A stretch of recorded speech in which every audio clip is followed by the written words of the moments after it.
Hi, in this video I'll show you how to install NumPy on Python. To install NumPy is very easy, but first you need to check if NumPy is installed or not in your system. To check if NumPy is installed or not in your system, open your command line and run this command.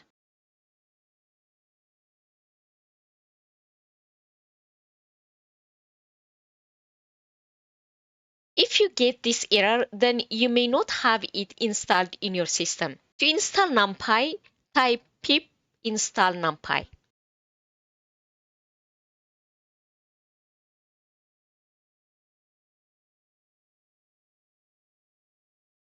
Also, you need to check your internet connection to install the package.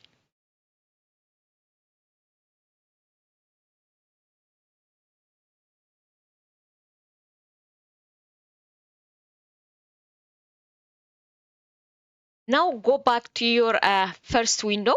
Now close this window and open it again.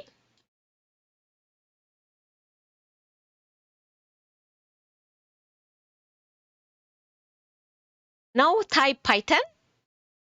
From here, type import NumPy again.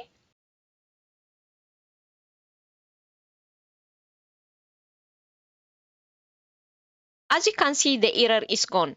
Thank you for watching.